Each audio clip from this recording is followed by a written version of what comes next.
I like this. It makes me feel like Beyonce. So I had such a good time here a year or so ago. And look at, you've grown into new headquarters, and there's more kids. I saw, did you see the cute little girl? She escaped for a minute and then zoomed back in. It's just a pleasure to be here. Thank you for inviting me back. It's rare that I'm invited back to speak places.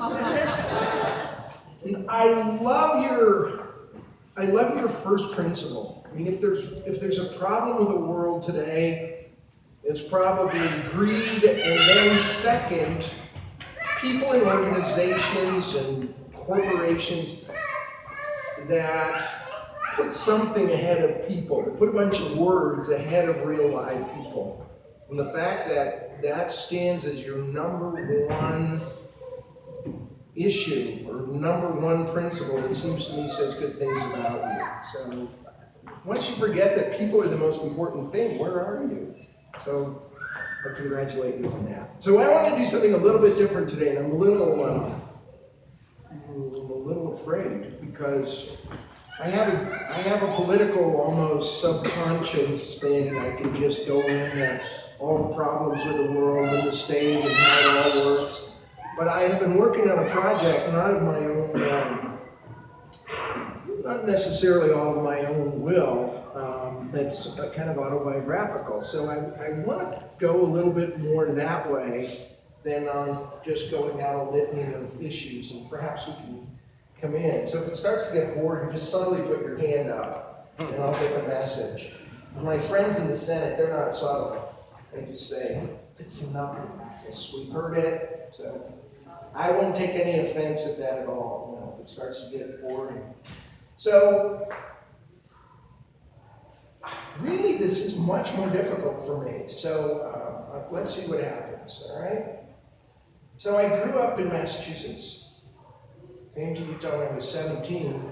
My mother had serious mental illness issues that we didn't know what it was when back in the early 60s when I was growing up. We knew, and even as a little kid, I knew there was something different about my mother than the rest of the mothers we were around. She stayed in her bedroom from the time I could remember until I left the house to go to BYU. And I remember one of the big questions in our family, in our more extended family, was when I graduated from high school, would she actually go to the graduation ceremony? And it was, my uncles were more crude about betting on whether she would come or not, and it was difficult. She came and stayed about 3/4 of the way through and took off, but we all saw that as a big victory. So there were some issues and some difficulties. It was a tough time for women. I think women after World War II, and this is kind of my mom's generation, she still saw herself as Mrs. George Dabakis. And I remember when all the women on our street went down probably in their 30s to get their driver's licenses together, because women didn't get driver's licenses at that time. And so they all studied and they all went down and they all got their driver's license, and they didn't really drive much because there was only one car in most of the families, at least in my neighborhood, and husbands took them off to work. But it was a moment. So my mom had issues. My dad worked as a machinist, and we were, I wouldn't say we were poor, but I was about 11 or 12 before I realized that potatoes can be a side item in a meal. Sometimes at the end of the month, probably like a lot of you, times would get tough, and my dad, sometimes there would be a strike, or sometimes there would be a layoff, and off we would go. And my dad always, the whole time I knew him, he had 3 jobs. and I would head out with him as probably 7 or 8 year old, and he was working at a gas station. And at that time, you had attendants who actually filled your car with gas. So you would pull in and they would say, how much do you want? And then they would wash your windshield, check your oil, and if you got a fill up, they would give you a prize, like a glass or a piece of a dinner plate or something. So my job was always to run and get the glass, and then one way or another get it up to the customer, and off we would go. So, but money was always an issue. One Christmas that I remember, we got home from my grandparents' house. I think I just have to It might not be your get my fault. hands out of my pocket. Might be theirs. That's it. Don't let me touch it. Keeps happening. And then I could like strangle myself. So it's Christmas and we rolled up to the house. Dad had been, I don't know what had happened, whether there was a strike or laid off or something, but he hadn't worked in a while. That's not you. Okay. It's not your fault. So, yeah, I'll talk loud. Okay. So, well, we came home, and I remember this, and there was a big giant fruit basket. It was Christmas time, and there was some gifts, and I remember saying, what is that? And my dad said, well, this is the church group brought this over. And at that age, I knew what that meant. And I said, I don't want those. They need to be for poor people. And my dad said, what? We're poor people. And I said, I'm not going in the house. I'm not doing that. I'm not taking this stuff. This seems bad to me. No, we're not doing it. I don't quite know where I got this kind of independence, but it seemed to me to be not a good thing. And I wouldn't go in the house until finally my dad said, all right, we're going to keep the food, but we're going to take your presents back to the church, and we're going to give them back and tell them to give them to some poor kids. And that's kind of the way, I don't know where I got that, but there's always been this kind of stubbornness in me a little bit. And I don't think it's necessarily healthy. I mean, it's harder to accept sometimes than to give, and it's something I've always been kind of independent, and I think a lot of times it hasn't been for the best. So off we go, and I got to go through these years pretty quick. The next thing that happens, I'm 11 years old. I'm going to an inner city high school. It's about 75 or 80% African American. And I like to play basketball, but clearly, White guys can't jump. yeah, that's a good way to say it. White guys can't jump. I couldn't compete. I was, they wouldn't let me play. So one day, a friend of mine said, I got a team with all white people, you can play them. And I was too young to say, well, wait a minute, is this like a white supremacist team or what? What is this? So this friend brought me to the Mormon church. It was actually a branch in Springfield, Massachusetts. And sure enough, they're all white kids. And I was probably 5'10" or 5'11" as an 11-year-old. So, wow, I was kind of tall. So sure enough, they let me play. And I was pretty good on this team, it was kind of apples to apples. And then somewhere far away in Salt Lake City, some edict by somebody changed my life. Because the coach came to me one day and said, Jimmy, you can't actually play because there's a new rule that says you can only play one non-Mormon kid at a time. And since this guard, Richie Page, came, you're not going to be playing much. and it devastated my life. So the coach then said, in a good LDS way, well, there is one way you could play. So I went to my mom. I was Greek Orthodox at the time, and we go to church occasionally. I went to my mom and said, look, on Saturday I'm going to go become a Mormon so I can play on the basketball team. And she said, ask your father if it's okay. And I said, no, I can't ask him. He will hate that. And she said, okay, but be back by 5. So that afternoon, the two missionaries pulled into the driveway, put me in the front seat between them. We drove off to the Mormon church. And with only the 3 of us there, I became a Mormon. And I played basketball. That's how it worked back in those days. And I gotta say, that branch took care of me. You know, I had problems. I had these problems.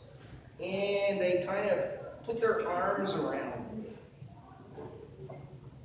And they picked me up for the Tuesday night MIA. They picked me up for camping. And I was always out there by myself, and included me. And I learned a lot about the world, and about leadership, and about how to speak, and about so many things. So in that Mormon period, from age 11 to about age 24, I learned a lot, and I'm terrifically grateful. You won't hear me say bad things about the LDS Church, because there are issues, believe me, but a lot of the good things that I feel about myself came from that period. So off I went to BYU. The first week I was here, I went to see, this was a long time ago, I went to see a Mormon apostle. I didn't know who I was going to go see. I just went up to the church office building because I wanted to say to them, what do I do? I like boys, I don't like girls. I was 17 years old.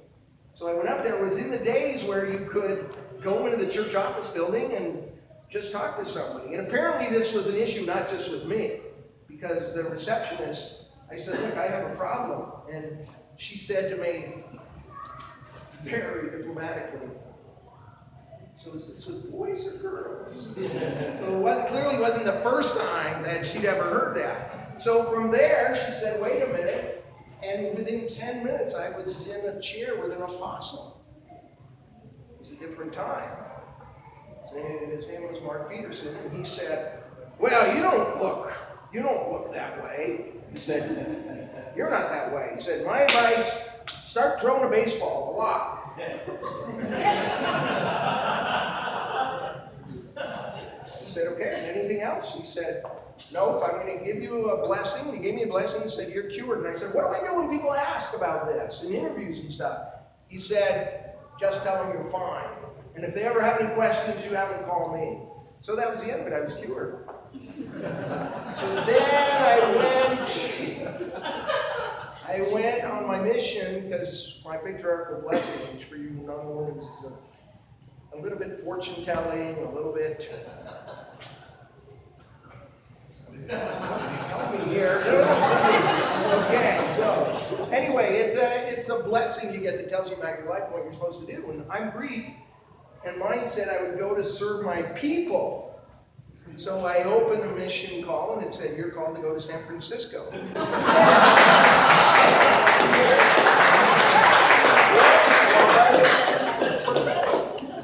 So off I went, had a great time, I went back, and from there, BYU had a problem with me. Virtually my last semester, they didn't ask me to leave. Here's what they did. I had gone to a counselor after I got back. After I talked to Elder Peterson, I didn't feel any different. So I went to a counselor, and it was at the same time that BYU was doing electroshock therapy. Look it up. Oh. It's not good. So it was over in what is the library now. That was the social services. So I went in to see a counselor, and imagine this, out of 20 graduate students in clinical psychology, there was one Jewish guy from New York. And I hit him instead of one of the shock therapy guys. He said, "Kid, there's nothing wrong with you. Don't let him take you anywhere near that shocking place." So I didn't. And then I went off on my mission. I came home. I was one semester away from graduation. BYU called me in. Apparently, the only thing I can think is that somehow they got a hold of these records after all of these years. I mean, I had been back from my mission in a couple of years, and they called me into security and said, "We want you to tell us about you being gay." And I said, "Look, I've never actually done anything." And they said, "We don't believe that, and we want the name of 10 people. And you have 24 hours to bring them back, or we will see that as disrespect to both the church and to BYU." So I went, and then I didn't know what to do. I mean, I couldn't even talk to anybody. So I waited about 22 hours. I didn't sleep.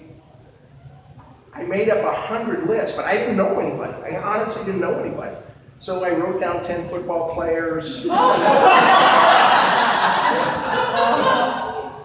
I wrote down 2 or 3 of the vice presidents of the college. I mean, I didn't know what to do. So I finally went back to them, and as I was going in, I was just going to tell them the truth and say, "Look, you guys, how can I write names? I don't know any." And there was the registration office in the Smoot building, and I just withdrew, because I wanted to do it on my terms, and not on their terms. I mean, back in the early 70s, imagine what it meant on your college transcript when it said expelled for moral turpitude. You know, it was nothing good. So I left, and I never went back. That was that. So it was a different time. It's not, it was a different time. Society was different. So that's the way it was. So I had a few more things, but we're running out of time here. I went on to do the job that I wanted to do. When I left BYU, I moved to Salt Lake, and there was a thing in radio then, it was brand new, called talk shows. That was, people didn't know what they were. They didn't even know what the people who were there were named or did. So there was one station in Salt Lake that did that at the time. So I went up, knocked on the door, filled out a form. The guy who owned the radio station filled out the form, stuck it in a big file this big. And I thought, if I gave him $1,000, he couldn't find that name. So I went back the next day. I said, "Okay, any openings?" And he said, "No, I'll call you." And then he kept going back every day until he told the receptionist, "Don't let him anywhere near here. There's something creepy about him. He's showing up every day." No. So I didn't have anything to do. So when he came out at lunch, I followed him. And I said, "Look, I'll work for free. I'll work on an internship." And he went, "Wow, free, huh?" So there was a woman named Laura Ferguson who's been a talk show host. There was no screeners. It was primitive. It was early talk radio. So a guy would call her. She would answer the phone on the air live, and he would go, annoying her. And she would go, "Stop calling me!" And then they would go through that, and then she would call again, and he would do that, and she would go. It was actually quite entertaining to listen to. But the owner of the station said, "Here's all I want you to do. Come at 11 o'clock, she's on at 12. All I want you to do is answer that phone, and then when that guy is there, we won't let him on. Problem solved." I didn't have anything to do. So I got there at 6 in the morning, and I stayed until 6 at night, just doing stuff and answering the phone and doing things. So I'm almost out of time, so I can't tell you a lot of weird radio stuff. But after 3 or 4 years, I became partners with this guy at the radio station, and that was a good thing. So we sold the radio stations. A few years later, the FCC deregulated and I made some money and decided with my now husband for the last 31 years that we would take time just to go places around the world for 2 to 3 months a year. But just pick one place and stay there 2 to 3 months. So we did that to 12 or 13 countries. And I'm going to wrap up by, and the idea wasn't to go and make money, it was to go and experience different countries and different cultures and different things. So one of the first countries we went to was China. And I have a diary thing. I've been reading the diary. Oh my gosh, it's so terrible. Don't keep a diary, whatever they say. Go back and read it, it's painful. So I just want to read this to you because it reminds me a lot about life.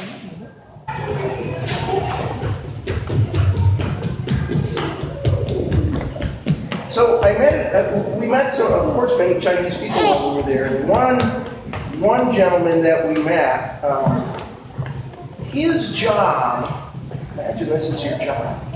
His job was in the retirement village, the posh retirement village for the Chinese kind of royalty of the Communist Party to make sure their elderly people were taken care of, whether it was food or water or visits from the family. And right there, this close to Tiananmen Square is this compound. It's where Mao Zedong had retired, and there they were.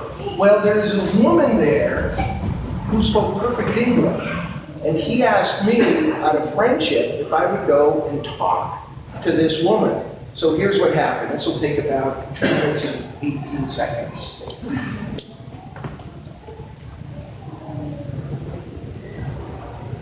Chow's occasional task is to bring interesting foreign English-speaking people to meet Lao He's widow.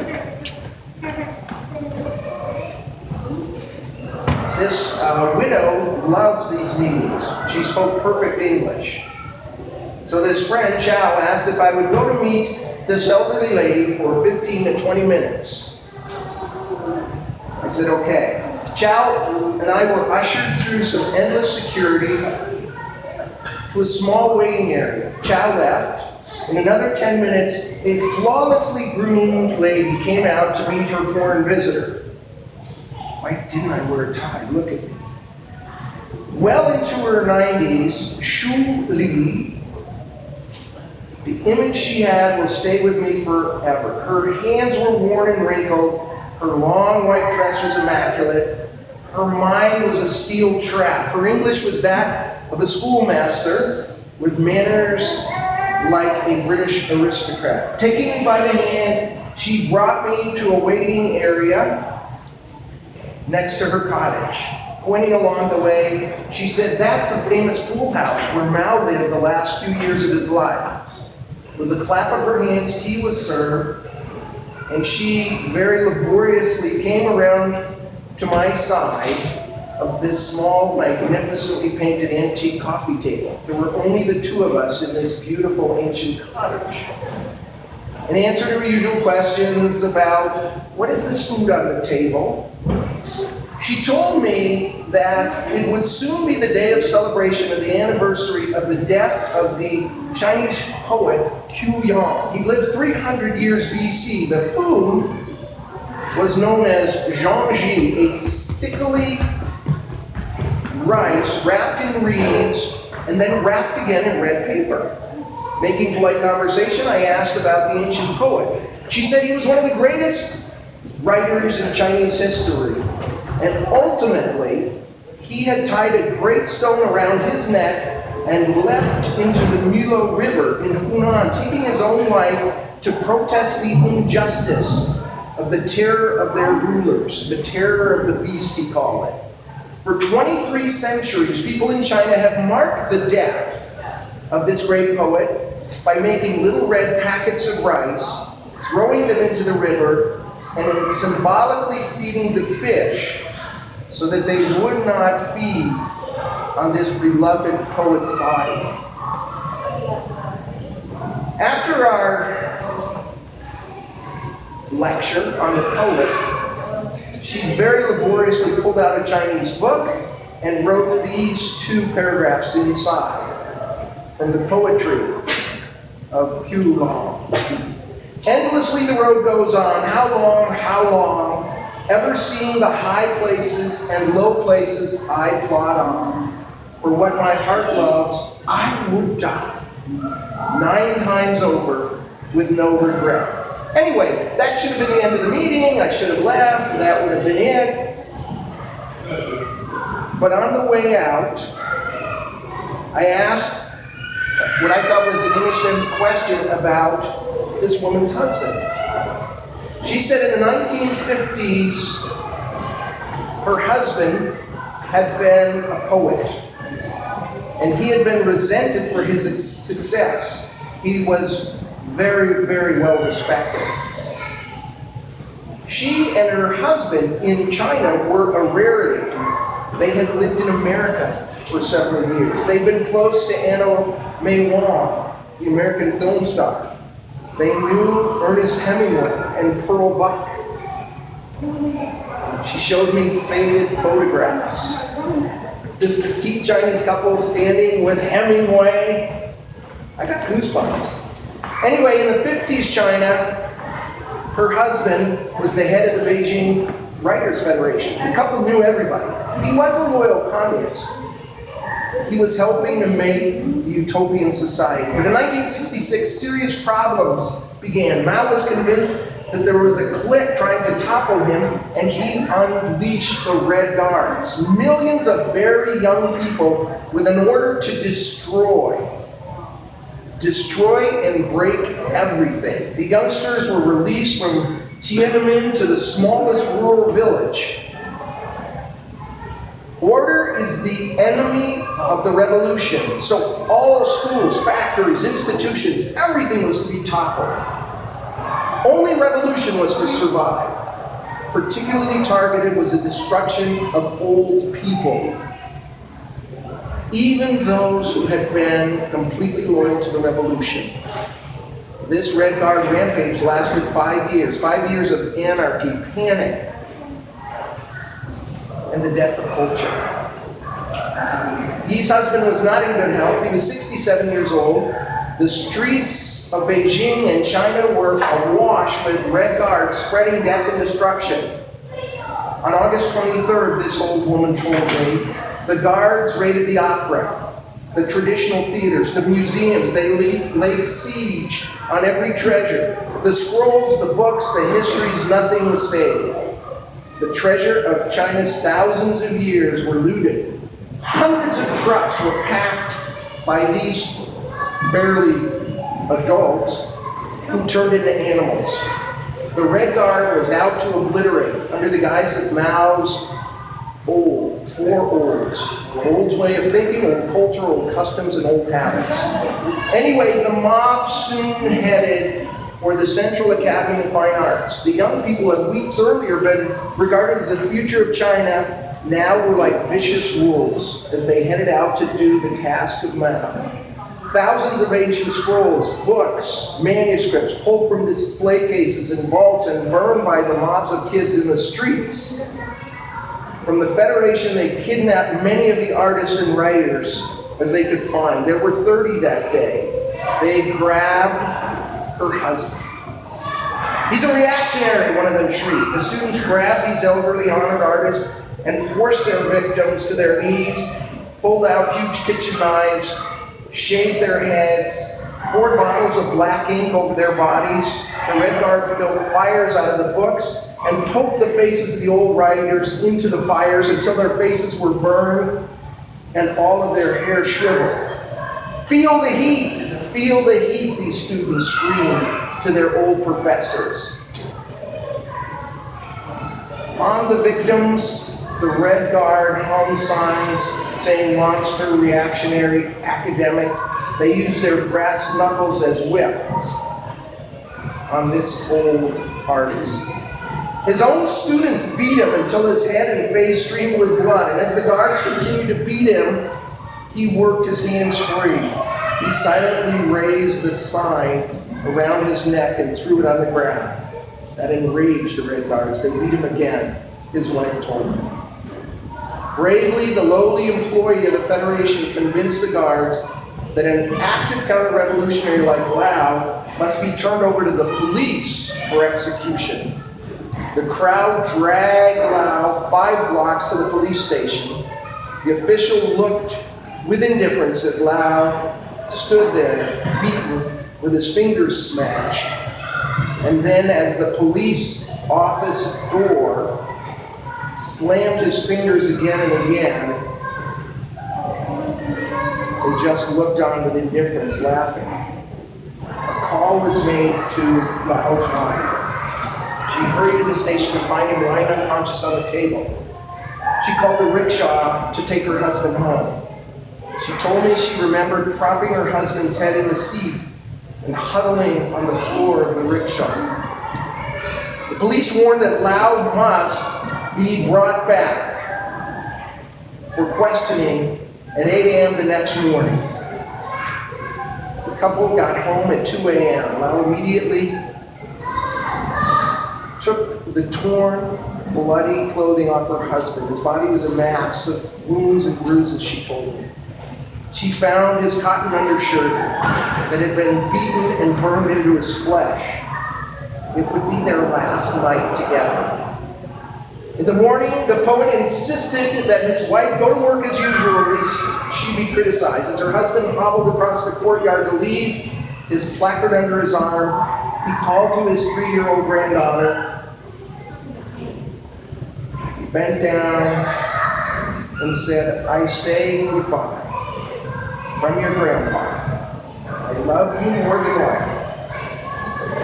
And he held her for a last moment. Later that morning, the Red Guards, swinging their brass belts, descended on the house. They destroyed everything. Where had he gone? Where had the poet revisionist gone? After the rampage, Lau was nowhere to be found. The guards left. Hours went by, there was no word. So passed the evening of August 24th, this woman told me. The next afternoon, the poet's son was asked to go to his father's office. There he was handed a note that said, "Your father alienated himself from the people." The clerk told the son to go to the Taipei pond and dispose of his father's body. The son was warned not to tell his mother. For years, there was speculation that Lau had been re-abducted by the Red Guard, beaten and drowned in the pool. His wife thinks that's unlikely. A friend remembers seeing Lau He that morning at a house.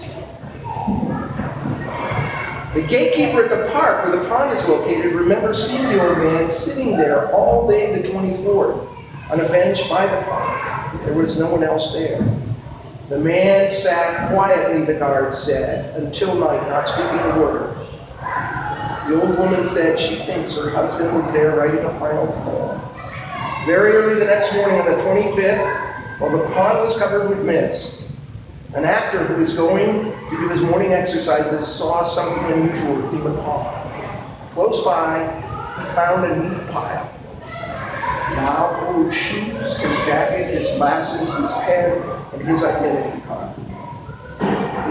This widow looked at me and said in perfect English, with some pride, with some dignity, that she thinks her husband took his home. She says that every year on this day, where this special meal is served, and this special noodle and rice is dropped, she, with her remaining family, goes to Taipei, where she drops the rice with a red paper. That was from this wonderful woman back in China. So thank you for listening. I apologize if you're expecting some fiery politics, but thank you for letting me talk.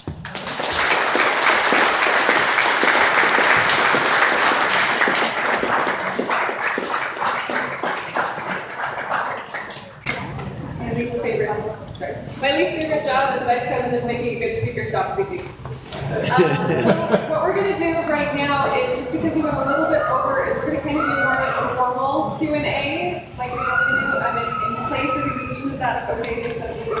If you have kids in the kids group, now is a good time to kind of get them. They're feeling probably a little overwhelmed at the moment. So during the Q&A, go ahead and get them, bring them back, and they can sit here as we're talking. Don't feel like you need to rush out at all. So if you want to come up and do that. Is it 10% here?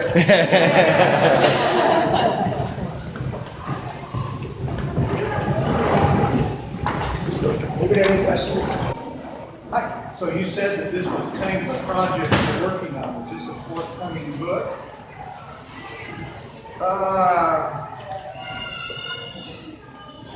No. What, you said it was somewhat involuntary. What do you mean by that? Not involuntary, but not, So, not of your own volition. Some the playwright friend of mine thinks that she should do like a one-man show. So I've been trying to, I'm no actor, but I've been trying to write things down and remember things, and it's much more difficult than you thought. And if you want to be honest, the time to tell stuff. So that's what a little bit of it. That's a weird context of why I said this when you're talking about all this weird stuff. Well, if your audience gets lost in what you're saying, you don't need to be an actor. I got lost. Like, I was lost in it. Usually people get lost in my arguments, which is a little bit. Thank you. What about Medicaid expansion? Are you guys going to make sure that happens? I can't work it out to talk about what's political stuff. So is your current term, what is the length of your current term? I'm up again in 2018. I'm running again. Boy, wouldn't it be great to get some Utah County representation in the legislature? Yes, please do something. What I'm looking up right now is, if you're not on my email, I send out a weekly newsletter, and I would love to get you guys all to sign on. So I'm going to give you that contact, and I would just love to have you. If you will just text @Jim at the number 39242 to sign up. And this comes out every week and keeps you up to date with all the progressive cool stuff. Yeah, so it's @Jim, and the number is 39242. Senator Dabakis, don't you run a blog or something that keeps track of the legislative session while it's in session? Yes, if you go there, you'll get all the information about what we're doing and how we're doing it. Is that listed on like a Facebook contact page? Yeah, you can. It's Senator James Dabakis is another It's place. on Yeah. a I want to website? stay in touch with you all. You're our people here. So do you have a calendar there where you would be speaking? This was a powerful presentation, but one of the things that was stated was you were going to be talking about how to be more personally involved with changing the state of affairs. And so do you have a speaking schedule where we can hear you address some of your experiences? Yeah. If you go to Facebook, I've always put that. Monday, it's in Ogden, but the Speaker of the House, Greg Hughes, and I are going at it for an hour. And that'll be live on Facebook. And that's a debate Yeah. or a discussion? Well, it's funny because the Hinckley Institute of Politics of Weaver State invited us to discuss civility in politics. Wow. Nobody battles more than Greg and I, so good luck with civility in government. But we're friends, so I think if you're friends. What do you see as the most current vital issues facing the Utah legislature? So, Look, the thing that bothers me most and keeps me awake and up the most, Utah is paying right now for full Medicaid expansion. Do you know how much that comes to? Millions and millions. No, it's more. Utah's share, now we're already paying into this. So it's like Social Security, you pay in, it's like we've earned our Social Security check, but we're not gonna take it for ideological reasons. Utah's share that you've been paying the taxes for beginning January 1st, 2014, you've been paying that money to Washington. And Utah refuses to take the money back to provide health care for 124,000 low-income Utahns. So guess how much money that is? Does anybody know? How much money are we talking about for Medicaid expansion? It's not 10 million, not 20, not 30, not 50, not 100, not 200, not 300, not 400 million, not 500 million. It's $744 million a year. And the legislature's not taking it. What? Arizona takes it, New Mexico takes it, Colorado takes it, Montana takes it, Nevada takes it, Utah we say nope, ideologically we're not taking it. That's the number one issue. Yeah. What can we citizens do to push that? Is it the governor? Is it our legislators? So what I've done is we started, the last time I talked to you, we were just starting this. I now have 63,000 Utahns from all over the state that have this mighty army, so that, and we split them up by their legislative districts. So when you share with me that information, as this comes up, if you as a legislator get one text, if you get 5, you're going to listen. You get 10 texts, that's something. If you get 20, it's unbelievable. I have the names now of 4,700 people in Utah County. Now, if all of them, even Margaret's, I won't say it, even Margaret's heart, Margaret Dayton, Senator Dayton, if she starts to get 100 texts, the world is going to change. So that's the thing we can do. When I say, you guys please text me, and then I'll send you, it's going to be really easy. That's what we've been working on. So there's 63,000 of us join that army, and then kind of respond back, and I think we can put enough pressure on it. Do all the legislators have a way that you can do that rapid of communication? Do they all None have of them a have phone? that. Nobody has that. Okay, so if you're going to communicate with them, how do you, if they get text, so do you need to their phone number? In other words, if you give me your information, I'll send you a text that will say, here's what's happening. You hit this button and it will go to your legislators. Okay. So it's So really you do easy. have a way for it to get. Yeah. Now, I talked about China. There's Craig Watts down there. We were in China together, you guys. Not on our mission, so. And she is, where's the other one? Oh, okay, great.